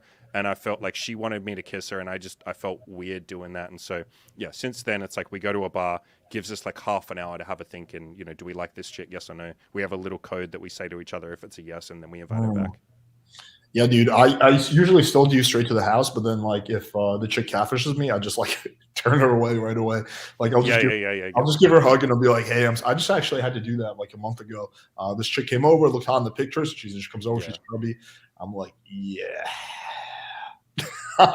do you not find that more, I mean, awkward is whatever it is, who gives a shit if it's awkward, but for me I stopped doing that straight over because I was just like, I feel weird if they're in my house, and then I'm like, yo, you gotta leave, like you're fucking, I'm sorry, but that's like the only reason I meet people in public is because it's just easier to be like, nah, I'm not gonna. So here's the thing, I'm like kind of weirdly wired where I enjoy like these weird awkward moments. So for example, like my dog, this guy sounds so bad. My dog a few days ago, like I have a big Siberian Husky. He took like a big shit in front of like this lady's house, and then she came out and she was like, "Oh my god, are you gonna clean that up?" And I looked at her, I looked at the dog. I'm like, can't help you, ma'am. And I walk away. And then she starts like screaming. She went on a fucking like chant. She's like, "This man did not pick up his dog shit. This man is horrible. Get him, get him." She starts like trying to like rile up the crowd, and everyone's like confused. Like no one really cares that much. And like I blow her a kiss and I walk away. And all like I had like 4 friends with me, and they're all like looking at like so awkward. And I just have like a big smile on my face. I'm like, I'm like, that was so fun. No. Okay. So here's what you need to do. You need to go back and like you need to fucking try and have sex with her, and then when you have sex with her, you can put that on your. That chick was fucking gross, man. It's Like, can you imagine a hot girl actually doing that? Like, no hot girl's actually gonna do that. That chick was like disgusting. It's not like yeah, proud because of hot that. girls don't give a shit if your dog shits on their house. Hot girls are cool with that. I feel like they're less likely to like engage To in that freak kind out. of. Yeah, I feel like Yeah. they're just Maybe I feel like it takes a certain type of girl to like really make a have like a scene. meltdown. Yeah. Yeah. But yeah, so for me, like these awkward moments and like confrontations, like I never go out of my way to be a dick to people, but like I embrace like these awkward situations. But that's just me. Like I know most people are not like really wired the same way. Uh, Awkward can be fun, just not when it's my expense. I'm a hypocrite. I love when other people are fucking awkward, and I'll do anything to make that happen. But then when I feel awkward, I'm like a giant fucking hypocrite. I'm like, this sucks. And the other people are like, yeah, dickhead, that's why you shouldn't. But yeah, I fucking love other people feeling awkward, just not me. all right, let me take the next question. What is the best type of hookup date activity? I've just been inviting girls some wine and listen to music. So yeah, so what when you invite Yeah. girls, I'm assuming you do it to a bar or something. Yeah. Yeah, we have this cool like cocktail bar near here. And even before like I was dating my girlfriend, so when I was just meeting chicks by myself, I would just usually go to a bar. I've done like a bunch of shit, honestly. I don't think it really matters that much. I've like gone to Starbucks and gotten a fucking peppermint tea, and then we just go sit in a park and then, talk about sex or something. I'm like, yo, come back to my place. I've done like the wine thing. I've done music. I've played fucking Mario Kart. I've a couple of months ago, my girlfriend and I, we were at this weird shop, and like an arts and crafts shop. We bought like little clay things. I don't even know what you fucking call it. And we went to this bar with this chick, and we just got the clay and we made little fucking like animals out of clay. Like, I don't really think it matters that much. As long as, I will say, as long as you're, I think there are some things you can do that are utterly fucking stupid, like going on a dinner date, going on a movie Yeah, date. I think that yeah, kind of shit. Because like that's just awkward and weird. Like if you're having dinner, you're just sitting across from someone who's eating, and like, yeah. sure there's exceptions if you just grab like a pizza or something, but and a movie is just weird. You're just gonna sit in silence for like an hour and a half with someone. Like what the fuck is that? Yeah, I agree with that. Yeah, I personally only do like either drinks or like, straight to my place. Yeah, fair enough. Yeah, I've done coffee dates though. How easy is it to get laid in Australia? pretty easy. I don't. Bearing in mind, I don't have reference compared to other countries. I mean, I guess I can compare to like my coaching clients and people like that. I'd say Australia is as easy as America. Are the women easy? Um, I'm assuming you mean like easy to lay. Yeah, like it's just going to be like America, really. Are there any qualities you need to succeed there, like being more dominant? Not really. Just like the same shit you do in America. And now, if this person isn't in America, I would just say like be direct. Don't sit there and be texting for like fucking 10 weeks before you ask for her number. Like the basic shit. Yeah, fair enough. What city do you live in? I am currently in a city called the Gold Coast. Before that, I was in Brisbane. But when I was getting laid the most, I was in Melbourne, which has 5.5 million people. It's like a super big fucking city. It's like New York. Like it's smaller than New York, but like the same sort of city as New York. Okay, I heard Sydney is like in intense lockdown right now. Yeah, man. Most of the fucking country is crazy fucking assholes over here. Christ. You can Uh, still get laid during lockdowns. Like yeah, you're that's just true. inviting them straight to your place. And Yeah, obviously, don't break any laws and make sure you follow all the guidelines, everybody. But yeah, you can get laid during lockdowns. yeah. Andy, I encourage you to go and read Holly Reardon, who wrote "Thousand Phrases That Would Turn Women On If Men Actually Said Them." Okay, Yeah, I'll write that down. So 1001 phrases. Yeah, I'll look that up afterwards. I'll see what that. Maybe I'll turn it into a podcast if it's decent. cool. All right, let's see what else we got. Uh, Let me see if there's any good questions, and then we'll move on to the next topic. Okay. Alex, Andy, what do you recommend to help with game for women that have English as second language? Oh man, that's so much fucking fun.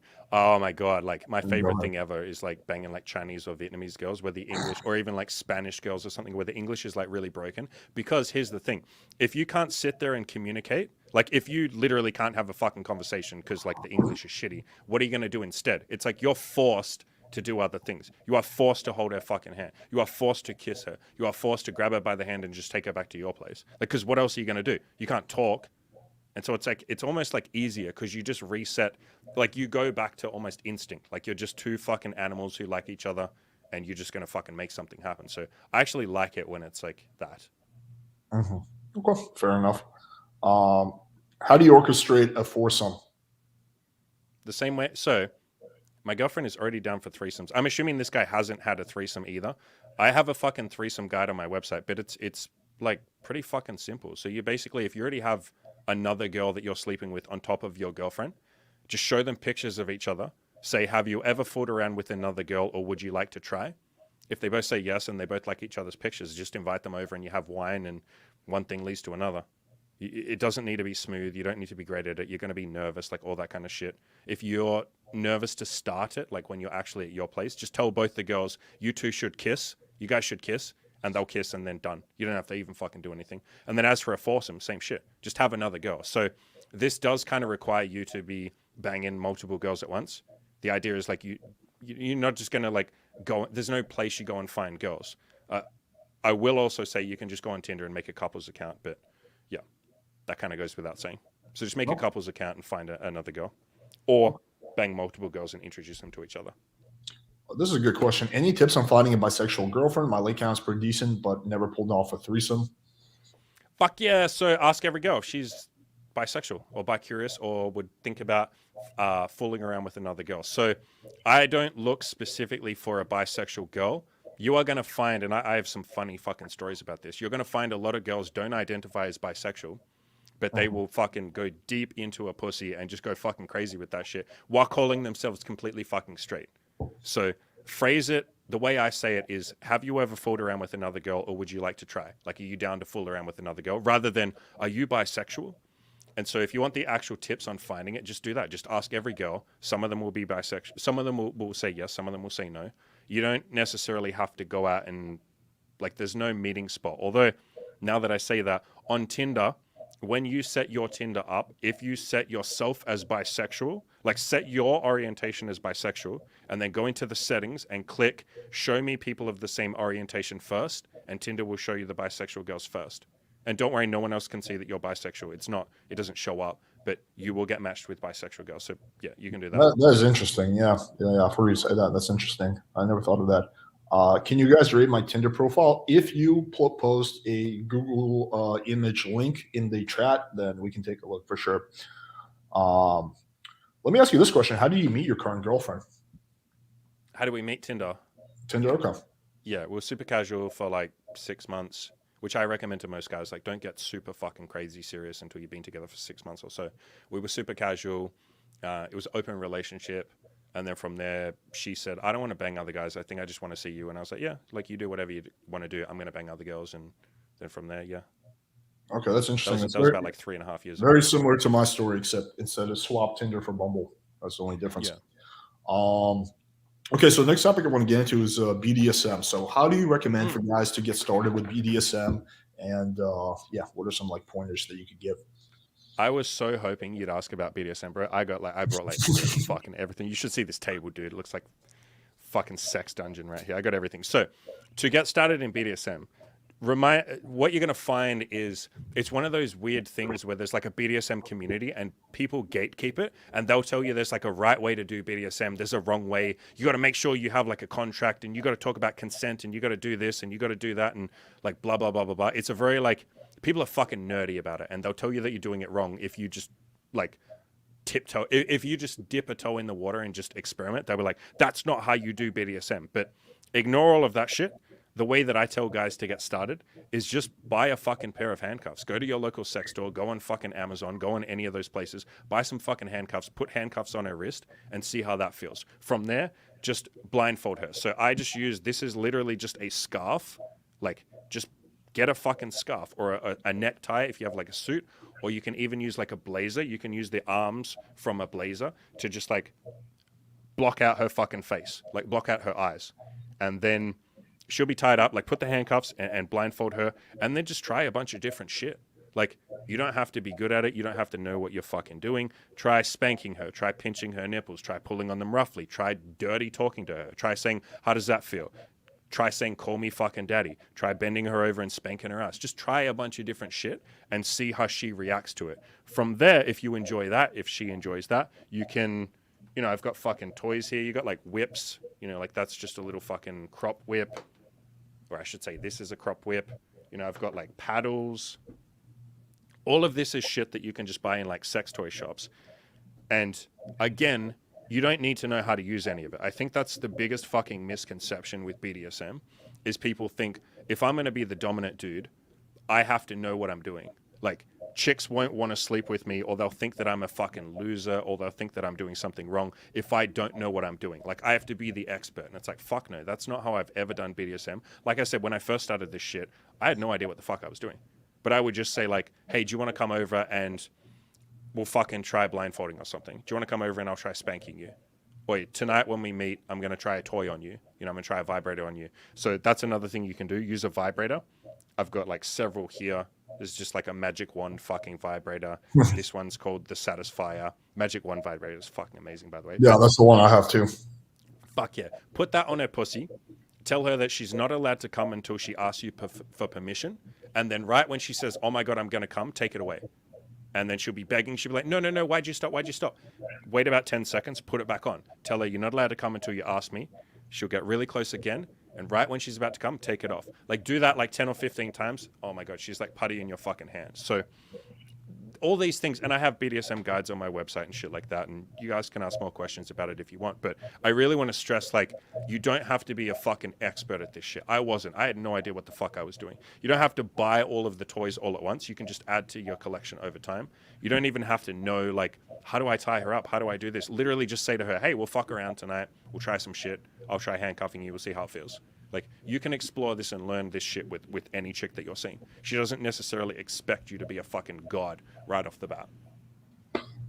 Fair enough. One question I have is, do you wait until you bang her first before you like bring out the BDSM like toys and whatnot, or do you do it right off the bat? Because me personally, I typically like to bang her like once or twice, kind of get that like, you know, comfort and compliance, and then I slowly like amp it up. What's your approach, or do you go balls deep right away?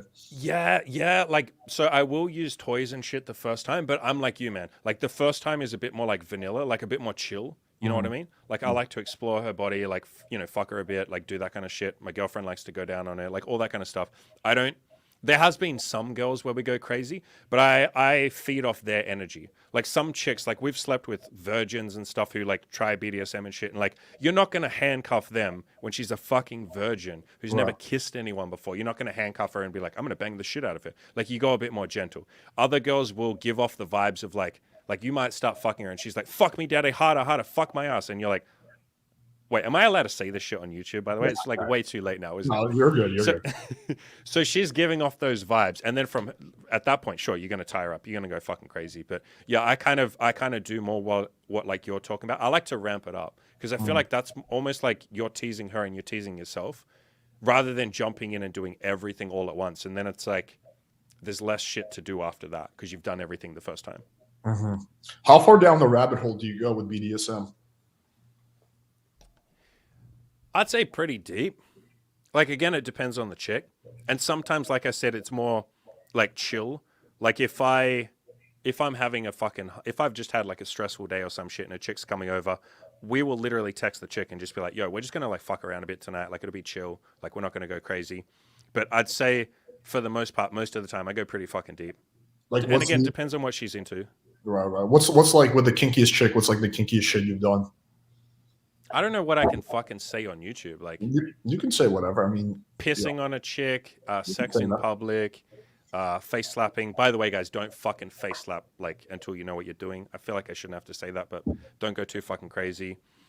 Spanking until the point where she's like, you know, almost crying. You have a safe word for that. I feel like I need to say that as well. Yeah. Sensory deprivation where she can't see, she can't hear, and you just leave her tied up for hours and hours and hours until she almost like forgets where she is. Again, you need a safe word for that shit. Please don't do that if you've never done that shit before. fantasies and role play like daddy, schoolgirl, shit like that. We got plenty of costumes and stuff. Um, yeah, Okay. I feel like Yeah. that's yeah.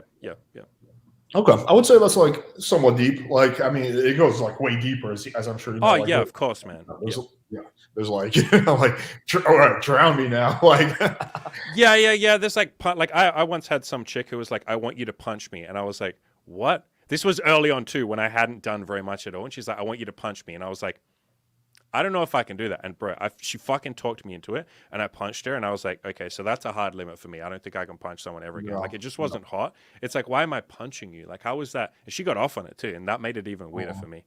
I mean, like, Yeah, fair yeah. enough if you're into that, but Right, yeah, right, right. not for me. Yeah.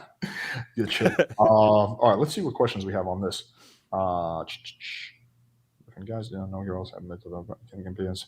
There are still guys that don't know girls have different types of orgasm experience. Yep. So yeah, chicks can have different types of orgasms, uh, for sure. Your audience asks fucking good questions, by the way. God damn. Oh yeah, I also pick out the best ones. Yeah, but like I'm looking through these comments. These are fucking good comments, you guys. Holy shit. Andy, people should check out Kink, which is located, I believe, in San Francisco, and there's material, there's visual reading guides for the novice. That's cool as Okay. shit. Okay. Yeah. Another good website is Kinkly, KINKLY.com. It's got like BDSM 101 guides and like beginner's guides and shit with some pictures. So, Okay. Have you ever and read the it's like book Sex obviously all God free. Method? The sex code method. No, everyone fucking keeps telling me to read that. Like, and they've said like your shit and the way you talk, like as in me personally, Andy, your shit is very much like that. Like the way you Mhm. talk about, like, because I talk a lot in my Tinder guide and my BDSM guides and shit. I talk about like fuck her mind, not her body, like Mhm. psychological play, making her beg, like making her just desperate for you and horny. Apparently, that's what he talks about in the book. He's like, you want to fuck like her mind, Yep, not just yep, like yep, do yep, shit to her body. for Yeah. sure. Yeah. Okay. How many percentage of girls they come out on first date never intend to get laid? I feel it's quite a lot. Assuming my game is not strong, how hard should we convince the girl to seal the deal? Well, it depends on how hard you screen. That's the biggest Yeah, factor. man. If you're not, I'm assuming if you're not screening at all, it also depends. Like, is she coming straight to your place or is she coming to meet you at coffee? Like, it's going to be Yeah. different. Um, how hard should we convince the girls to seal the deal? Well, you never like want to pressure or like force the girl, Yeah. obviously. So I think convince is the wrong word. Uh, yeah, I mean, I don't know how to answer. Do you know how to answer this question? Yeah, like what you just said is exactly the kind of like word thoughts I would have had as I was working my way through that question. Like, yeah, it depends on if you're screening or not. Like, if you're literally just acting like a boyfriend, I have some guys that when they start hitting on chicks in public, they'll just walk up and almost act like they want to be friends with the chick. Like, they don't say you're cute. They don't say we should grab a drink. They literally just say like we should network. We should add each other on Facebook. Can I add Well, you on LinkedIn and stuff like that? And it's like, yeah, then she doesn't even know that you want. Like, if she doesn't know you want to get laid, like it's going to be very fucking low. And then if you do try and fuck her, she's like, wait, what the fuck? I thought we were friends. Like, what are you doing? Like, why are you trying to have sex with me now? Like, she might fuck you, but there's a very decent chance that she'll be like, I didn't expect this. Like, what are you doing? Almost like you lied to me, or you at least weren't like clear with your intentions. So if this guy's saying like most girls come out on a first date, also here's the thing that you and I didn't just pick up on. He's saying like on date one, yeah, like there's a reasonable amount of chicks that won't fuck you on date one. Are no. you trying again on date two? Are you trying again on date three? Like what are you doing? Are you just trying to bang them on date one? Because if so, then yeah, like depending on how hard you screened, if you didn't screen very hard, there'll be a lot of girls that don't. For me personally, with like the BDSM and the threesome shit and all of that, like it's like 95% of girls will fuck us on date one. And if they don't fuck us, we'll do everything else. The only reason they don't fuck us is if they're on their period or something. And like we just do everything else. We just like tie them up, use toys and shit like that. So it really does depend on like screening. Yeah, for sure. Yeah, for me, like, I don't think it's definitely not 95%, but like it's a fairly significant amount because again, I have like, dominant in my profile. I have a shirtless Yeah, photo. I'm pretty flirty over text. I invite them straight to my place. So it's like most of yeah, them kind of understand what's up. Uh, yeah, yeah. what is the best way to start talking about sex? What's your take I on that? fucking love this question. Fucking thank you, dude, for asking this fucking question, bro. I love this fucking question. So many guys like want to talk about sex and shit. So first thing I'd say is you can just like launch straight into it. Like it really isn't this big deal that you think it is. Once you get laid a lot, or once you're at a point where you're comfortable with sex, you're comfortable with the idea of getting laid. Talking about sex is just like talking about your fucking job. Like you can literally just be like, yo, like, do you have any fucking like vibrators at your house? Or like, what's the craziest shit you've ever done in the bedroom? Or like, have you ever had like any bad sexual experiences? You ever had any good sexual experiences? You can just like talk about it like it's a normal topic. But if you're nervous and you haven't done it much before, I would say here's an easy cheat code of how to start talking about this.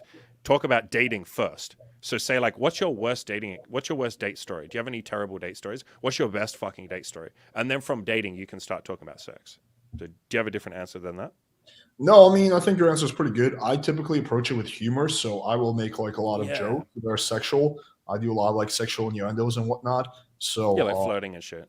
yeah, but like my style is like quite different than a lot of like it's very sarcastic. So I'll do a lot of like um yeah, I feel like I've talked about this in other videos, but like for example, if I take a girl, like she comes on my balcony and I'll stand behind her and she might be like, "Oh, wow, you're really close to me." I would be like, "No, you're close to me." She'd be like, "What are you Yeah, talking yeah, about? yeah. You came up and put your arms behind me." I was like, "No, you did that to me." She's like, "What?" I'm like, "What?" Like Bro, okay. I just fuck with chicks a lot. There's this dude called Girls Chase. I don't know if Yeah, you've I've seen had his him on the website. podcast. Yeah, Yeah. That's his shit. That's his stick. Exactly that. He just accuses girls of doing what he's doing. So like yeah, he's flirting with a chick and he's like, "No, you're flirting with me." Or yeah. like, he'll try and have sex with her and she'll be like, "Oh, are we having sex?" And he's like, "No, you're trying to have sex with me. I don't want to have sex. Like, why are you doing this?" Like, yeah, that's like, yeah, same shit. Yeah. So it partially comes down to style. Yeah. Alex, you want to review my new profile pics? Like, yeah, if you put it on Google Drive, we can throw it up.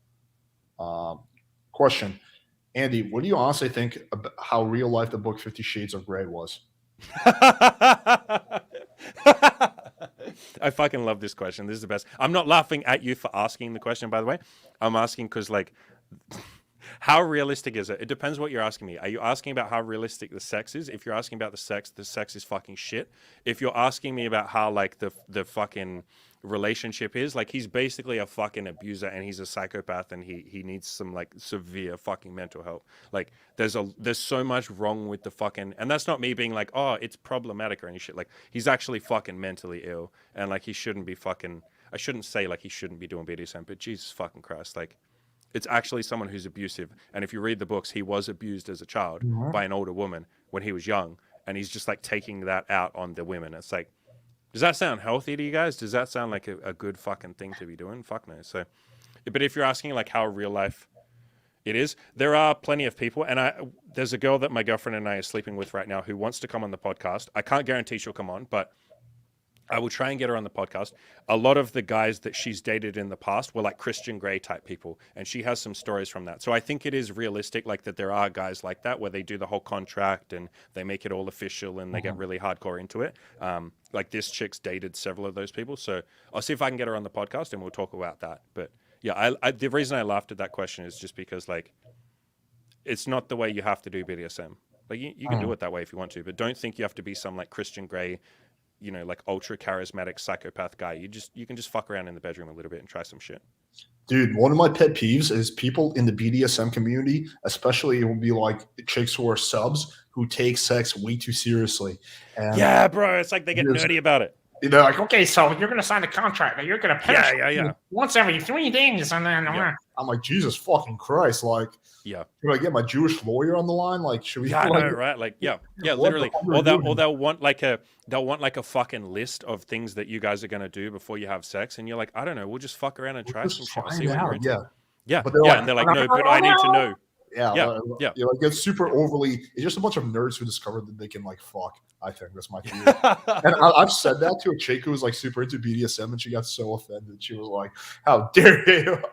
Yeah, yeah, She's not yeah, happy about yeah. that. But It's even more nerdy when they get like talking about consent. And obviously, like, I feel like I shouldn't have to fucking say this, but consent is like obviously important. But like when they want to sit down and have the fucking whole long like rules and careful and safety and all of that, and you're like, I don't think we need to talk about this is going to be a contentious fucking topic, I can tell. But like, I don't feel like we need to sit there and talk about safety and shit. If you don't like something, say I don't like this and I'll fucking stop. End of story.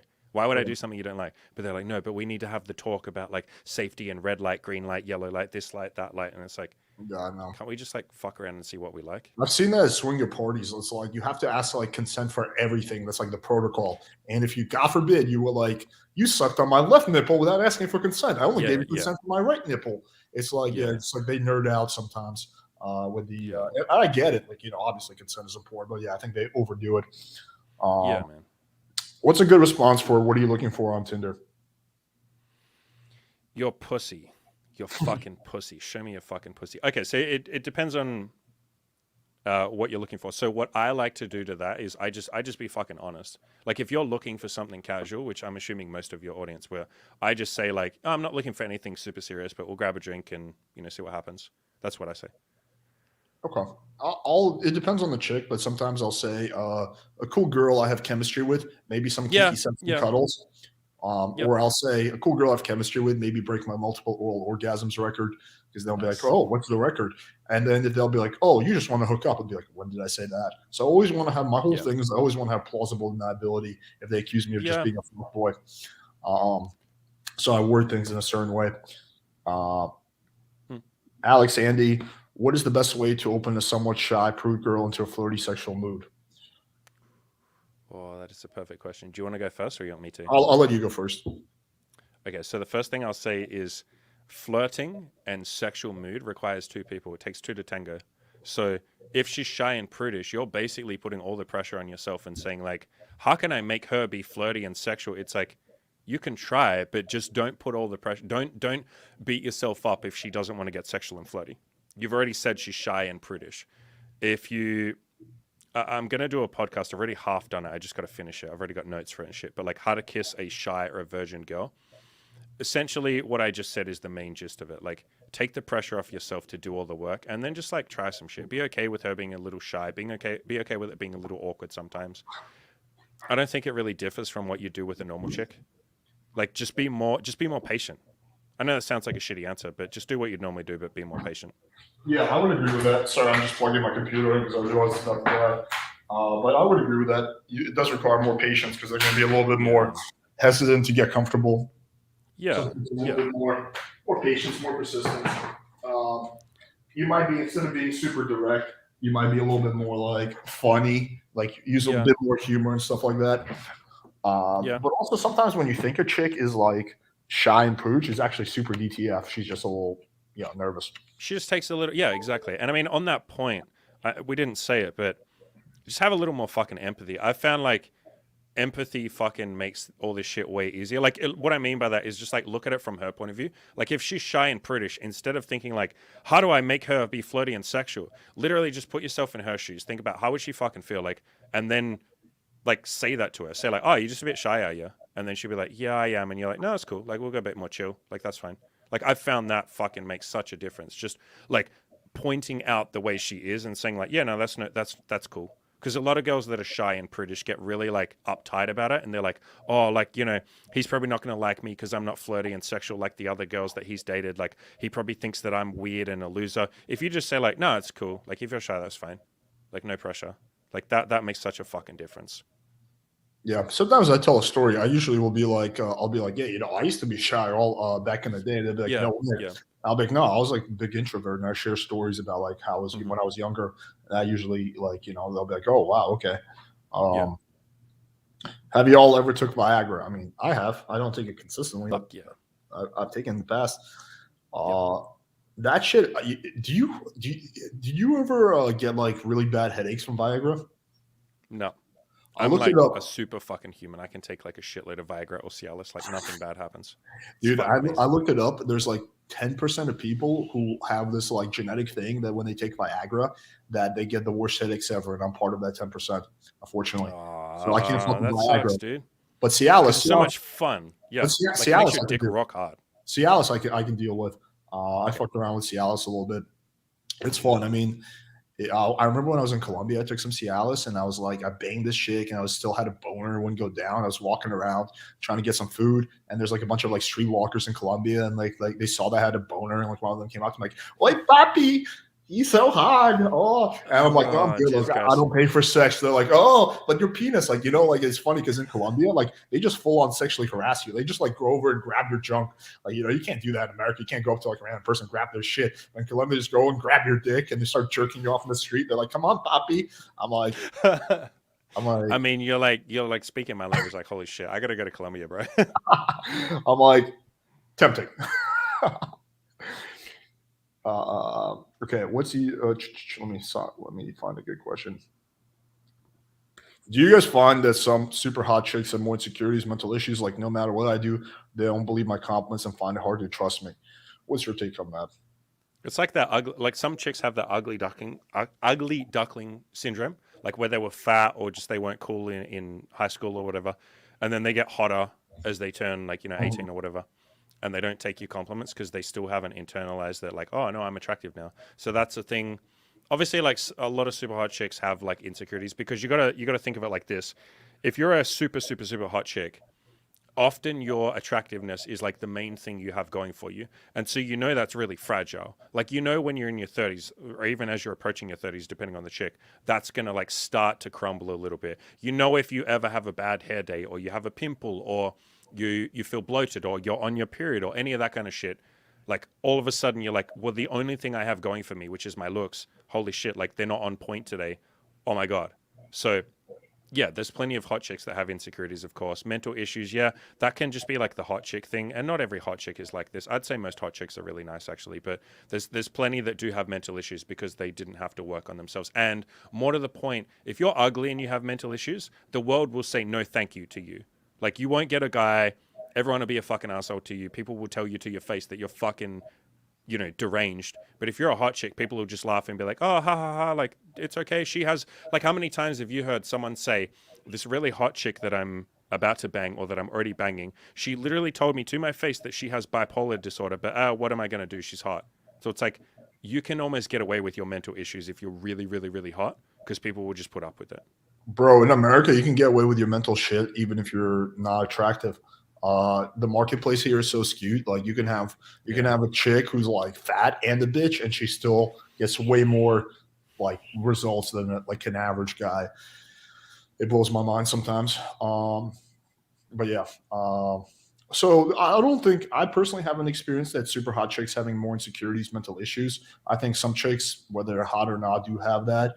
But I haven't noticed more of them in the hot department, so as to speak. Yeah, I don't think it's more. I just think it's more apparent Oh, when okay. they do. Because it's like the only thing that they care about is like their looks. And so if Oh, they okay. are a little insecure, they'll be very fucking insecure. Word. All right. Let me. This guy said he emailed me his profile, so let me pull it up and then we can quickly review it. Uh, ch- ch- ch. Huh. For some reason, I don't see it. Uh, yeah, I don't know. Not much we can do unless he sent it to like my personal email. Yeah, I don't know. Sorry, man. I don't see the email, Vishu. So maybe resend it to my Playing with Fire channel, Gmail email address. We're probably going to go for another, like, I don't know, 10, 15 minutes or something. So if you can get in, we can take a look at it. So the last thing I want to talk about is rejection. So you talk, and we covered this a little bit earlier, but I think you made a really good point about how, like, you want to desensitize yourself to rejection. So can you talk about a little bit more about that? Like, how can, like, the average guy who still gets super triggered by rejection, what should he do to Yeah. kind of get to that point? So the first article I ever wrote for my website was called "Give Yourself Permission to Suck," and I just say like you have to just accept the fact that you're gonna suck at this stuff. I mean, it's not guaranteed, but like 99.9% of the time, when you're first starting something, you're gonna suck at it. And hitting on chicks, getting laid, same shit. You're gonna suck at it. Remind yourself that everyone who's decent at it got rejected a hell of a lot at the start and still gets rejected today. Alex has been rejected probably, I'm going to say 10,000 fucking times. I've been rejected probably 10,001 time because I'm competitive and I like to be a little better. But but the point that I'm making is like everyone fucking gets rejected, man. Like you really have to just, instead of seeing it, My no, no, mom no. Okay, rejected me. No, I'm just kidding. the world rejected me. I got a chip on my shoulder. I'll give you a proper answer. Here's the best answer I did a podcast recently or a YouTube video. It's on my channel called a rejection of it. It's not a rejection of you. It's a rejection of your offer. And what I said in this is guys misuse the word rejection, right? Like they walk up to a chick, they say, "Hey, you're cute. You know, talk for 2 minutes. Can I get your phone number?" She says, "No, thank you." And they go, "Oh my God, I got rejected." No, she wasn't rejecting you. She was rejecting the offer. You were offering to take her out for drinks and maybe have sex with her. She was saying no to that. Now, if you had walked up to that girl and said, "Hey, I just moved into town. I know nobody. My name's Andy. How's it going? I have no friends. I'm trying to make friends. Would you like to be my friend?" 99.9% of girls will be like, oh, sweetie, of course, like, I'd love to be your friend. Here's my Facebook. She will say yes to that offer. That same chick would have said no to the offer of like, would you like to grab drinks? Would you like to have sex? And so guys misuse this word rejection. They go, she wasn't sexually available, or she didn't want to have sex, or she had a boyfriend, or she was fucking sad because her cat just died and she was not in a place to meet people, or she never meets strangers who walk up to her in public. That's something she will never do. Guys will take that and go like, therefore I got rejected. And it's like, no, you didn't. She would never have fucked anyone. She wasn't available at that point in time. She's fucking married. I've had clients of mine and guys who say, I walked up to that chick and she told me she was married and she didn't give me her phone number. Man, I feel bad getting rejected. It's like, are you fucking kidding me? That's not a rejection. She was married. She never would have fucked anyone except her husband or maybe her fucking hot secretary. But it wasn't going to be you. And so stop looking at rejections as a rejection of you. Stop taking it personally. Just think of it more like, I put this offer out to her. I said, would you like to grab a drink? And she said no to that. I just need to go and find a girl who'll say yes to that. It's like if you're doing sales or something, you don't get fucking upset if people say no and they don't want to work with you, or they don't want to pay you, or they don't want to buy your product. You just go, no, they rejected my offer.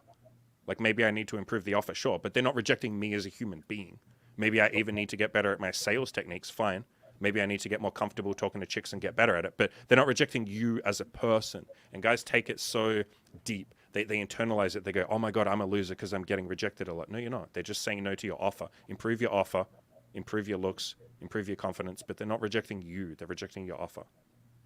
Yeah, fair enough. I think it's a good explanation. You talk about, I think on your website, something about like I think I don't know if you call it a challenge or something, to like desensitize yourself to rejections or something like that. Does that ring a bell?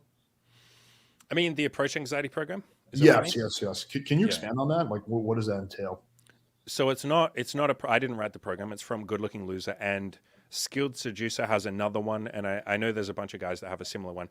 Basically what you're doing is walking up to people and doing like drills. And so the drills start off with you just walking up to chicks and saying like, yo, do you have the time? Can you tell me what time it is? Okay. And then from there, can you tell me directions to the nearest McDonald's? From there, you do like, more advanced shit. Like you'll actually ask questions. You do kind of stuff like that. And you eventually get to a point where you're saying like, yo, you're cute. Yo, you're cute. Yo, you're cute. And you're just banging out these reps over and over again. I think by the end of the program, you've spoken to like 1,500 girls or something. And over like a period of like 45 days. And the Skilled Seducer one is like 14 days. So I think you talk to like 100 or 200 girls or something. I've seen other people do programs where they say, just go and hit on 100 girls. Like I think Roosh or someone similar to that used to do that. You basically, all these programs have the same thing in common, which is go and get rejected a lot. Or at least, I don't even like the word rejection. Go and just fucking open a bunch of girls. Some of them won't like you. Some of them will. Some of them will say yes. Some of them will say no. But like all of these focus on the same thing, which is getting the fucking reps in. Okay. It sounds a lot like the demonic confidence challenge. Are you familiar with that? Okay. No. Okay. I tell guys to do it all the time. I did it when I was getting into game. Yes, it's just like that. Like the first day is easy. Then every day it gets a little harder. It's like social drills. By day like 20, you're going up to girls and saying, hey, you want to have sex with me? And actually, funny enough, I did this challenge myself, and the reactions are not what you would expect. Like you expect chicks to like slap you. In reality, you go up to a girl, like at least when I did, I was like, hey, really random, but do you want to sleep with me? They'd be like, hey, I'm sorry, I can't. I have a boyfriend, but thank you. Like it's not like these bad rejections at all. Most chicks are really nice. Hey, like ridiculously nice. I've talked about that all the time. Especially like guys, if you're not putting on a front. Yeah, man. If you're not running the like over the top game that I see some people do, where they're just like pretending to do like weird shit, pretending that they're not actually. If you just walk up and you relatively like straightforward. Yeah. Like if you just walk up to chicks and say like, hey, you're cute, I'm Alex or I'm Andy, like, what's up? Like chicks aren't going to be fucking mean to you. I think I've had 3 chicks ever in my entire life be mean. Like rude, like really fucking mean, like tell me to fuck off. And I was like so taken aback. I was like, what the hell? You fuck off, you crazy bitch. Like, and that's it. And that's all that happens. Like that's the worst thing that ever happens. A chick tells you to fuck off, which is so rare. It's like 1 in 1,000. Like that just almost never happens. Yeah, for sure. Agreed. All right, we got his profile. So let's. Do you have like 10 more minutes? Okay. Yeah, take your fucking time, dude. I'll sit here for 15 more fucking hours. Let's go. The longest podcast ever. Let's do it, man. All right, let's do it. Let's pull this up. So Tinder one, share. I'm like technologically retarded. Also, it doesn't help. Okay. Well, I'm just retarded in general, but All right. So let's see. So this is his first photo. Let me that's see. his fourth photo, isn't it? Is it? Fifth photo. Yeah, look at the bar at the top. Uh, Maybe you how do can't you, see. I've got it expanded. I've got it full screen here. That's his like fifth. There you go. That's too zoomed in. either way, I don't think it's a good photo. What's your take on this one? I need to see all the photos. So I never like I like to look at all the Okay, photos and let's because go I like through to get a all. vibe. Yeah, let's go through all of them. He looks like an angel in that one. He's like blending into the background. I don't like that one. That's all right. It's all right. That one's Yeah. decent. Yeah, I like that one. Okay, Is wait. that all the photos? I think we might have skipped one. Oh, this one. There you go. Yeah. I'd say, where's the fucking photos with friends, dude? Like, you look lonely, man. Huh. I actually feel like, yeah, those are good if you get them, but I feel like they're overrated. Like, do you have any? I personally don't have any photos with friends, honestly. I got one. I feel like if you got your whole profile with no chicks, no friends, like just no one, you just by yourself in all of them. Yeah. What's his bio? We can't quite read the bio. New York, Chicago, yeah. But I think the picture is by far the most important. So, okay, so let me go through it. I think, what are your thoughts on this one? Like, this one right now? I don't know. Just like an awkward pose. Yeah. I'm not loving it. So I go off like vibe. Like, you know how you get an initial feel? Like, you look at a photo within the first like 2 seconds, you know if you like a photo or not. You know if it's a photo of like, here's the way I phrase it. Does this look like a guy that gets laid? And if your answer is like no, then it's like, there you go. That's your answer. And then from there, you can try and figure out what you don't like about the photo. But I always go by gut feeling first. Like, would he get laid with that photo? I'd say no. I would rate this profile like a 4 out of 10. No on the first one, no on this. Agree. Definitely no on that one. No on this, 2 posts. That one's all right. Yeah, it doesn't add anything, doesn't take away anything. What do you think about this? I'm getting that like vibe.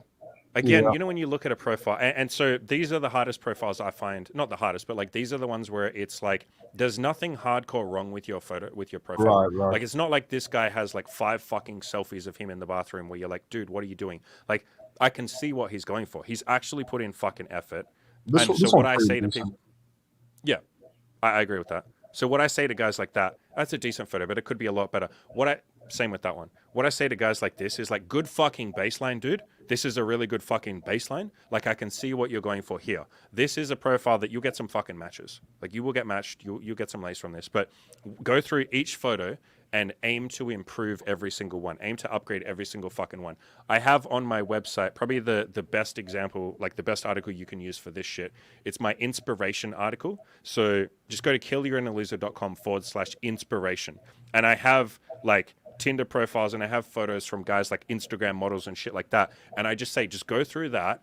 And I've put them in categories of like different types of photos and shit. Just copy like some of those photos. You might have to go out and do a photo shoot, like a couple of photo shoots. You might not get it the first fucking time you go out, but try and emulate those kind of photos and just add 1 or 2 at a time to your profile. Like, go out and take this photo and add it in. Take another good type of photo, add that in. You're not going to, or Tinder profiles, I look at them as a process of like upgrading them over time. Like, you don't just go out and do one fucking photo shoot. That's your Tinder photo. Very much agree. Like, yeah. Especially if you're improving yourself. It's a process. Yeah. I would rate this profile like a 3.5 or 4 out of 10. I would expect to get a little bit of results, some results, but not crazy amounts. So I'm Captain Nice fucking guy. Like, I always give people like I'm like, good job, bro. This is so fucking good. Like, good baseline, like I said. So I'll give this guy a 6 or a 7. And that's me being super fucking nice guy. And I'll be like, bro, with some effort, we can get up to an 8 or a 9. Oh, I think we can get up to like a 7 or an 8. Yeah, I just don't think he's there yet. But, my numbers start nicer because I'm such a softy. Yeah. Okay, let's take a few more questions. Let's take like 2 more. Alex and Andy, in terms of building rotations, what tips do you have for the average guy to find more friends with benefits? Okay, I want to see what your answer is, and mine's going to be, I got mine in my head. I'm going to write it in chat so people. In terms of building rotations, what tips do you have for the average guy to find more friends with benefits? Well, one is have more volume coming in. Thank you. That was going to be my fucking answer. Yep. So have more volume coming in. That's definitely going to be helpful because even if you're great in bed, a certain amount of chicks won't convert to friends with Yeah. benefits. Maybe they're Yeah. looking, Yeah. they just want a one night stand. Maybe they have a boyfriend that she didn't tell you Yep. about. Maybe she's moving, whatever, any number of reasons. Maybe Maybe the you sex didn't, was too good. yeah, maybe you Like didn't really like her. literally, like it was too Yeah, intense. so I've had that. increase the volume, and 2 is get better in bed. Yep. 3 is become a little bit more diligent and better following up. So, I go off this rule: if you fuck a girl 3 times, then chances are she's going to be your fuck buddy.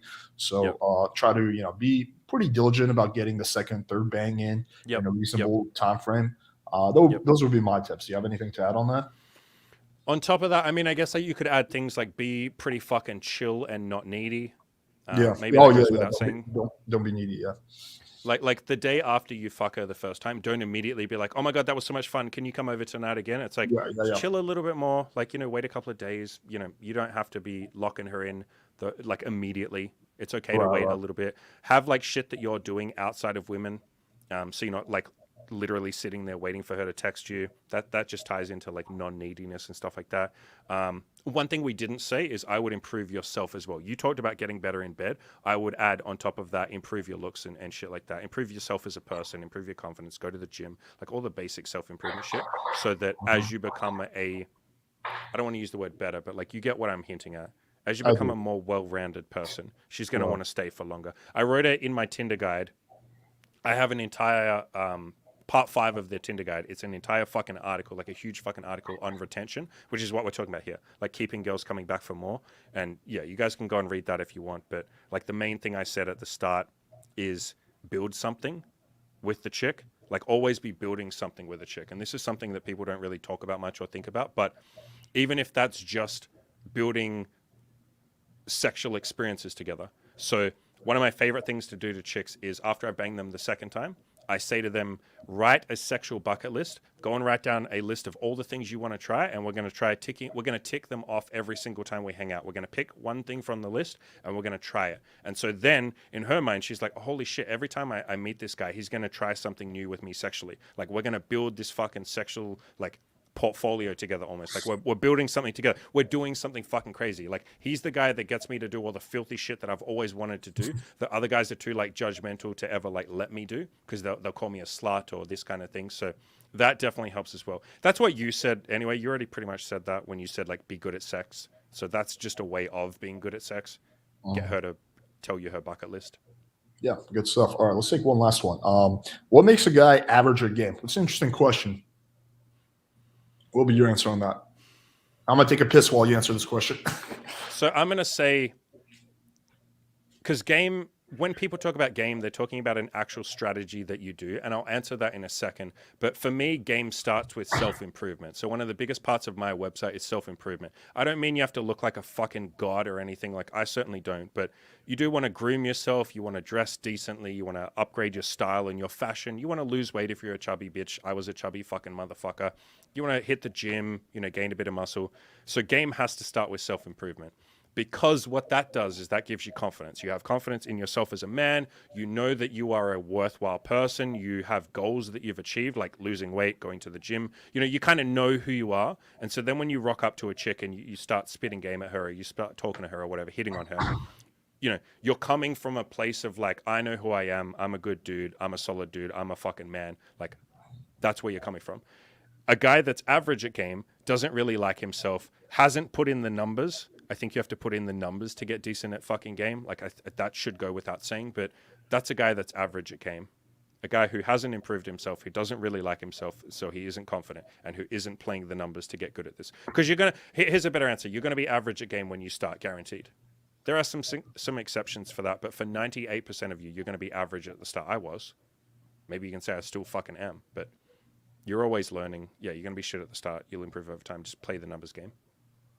Yeah, I didn't hear Andy's answer until the very end, but It was the best answer ever, dude. It was amazing. I'll have to rewatch it. But for me, it's like the guy who's average at game is he has the basics down. So when everything goes smoothly, he does well. But when things go outside of plan, like maybe the girl throws him some weird, Yeah. or she throws him a shit test, that's when he goes off the rails and he's like, Yeah. oh, fuck. So he's got like the fundamentals down as long as everything's going according to plans. That's what I would say is like the guy who's average again. The guy who's advanced, he can handle like pretty much everything, with a high degree of probability. Again, sometimes you do everything right, you still fail, but Yeah, sure. he does the optimal move in pretty much every situation. And That'll be, funnily enough, like the biggest part of that is just experience. Like honestly, you've seen Mhm. every situation and Yeah, everything that could come up so many times that you just like almost don't even give a fuck anymore. yeah, yeah, yeah. And so like if a girl does like I don't even use this term shit test because if a girl shit tests you, it's like you care so little that you almost don't even see it as a shit test. You're just like, oh, she's just like being weird. Like because you've been there so many times that you don't care anymore. So again, that's just like playing the numbers and getting decent at it. Word. Someone said this is one of the best lives you ever did. Both so real. Thanks, man. I appreciate that, and I agree. This was a dope live. Andy, thank you so much for coming on, man. I think this was a really No, good thank you, collab. man. And Yeah. yeah, we're gonna be doing it, Fuck. guys. We're gonna be doing a part 2 on Andy's channel, so check that out when it goes live. When do you think that'll go live, Andy? Like, what's the term? You tell me when you want it to go live. I can publish it whenever the fuck you want. Well, we're recording it tomorrow, so I mean, it's up to Yeah. you, man. I'm I down just post whenever. it tomorrow then. Because when's Uh, this? This is already live, isn't it? this This is already live goes right out now. now. Yeah, yeah. Yeah, oh, fuck it. I'll just post mine tomorrow then, as soon as we record it. So it'll be out in like 26 hours from right this second. All right, guys. So hold your breath. No, I'm just kidding. So, yeah, this is dope collab. Check out Andy's channel, Kill Your Inner Loser. He's got Awesome. YouTube. He's got a website. He's got really good stuff on the website. Like, I highly recommend you guys check it out.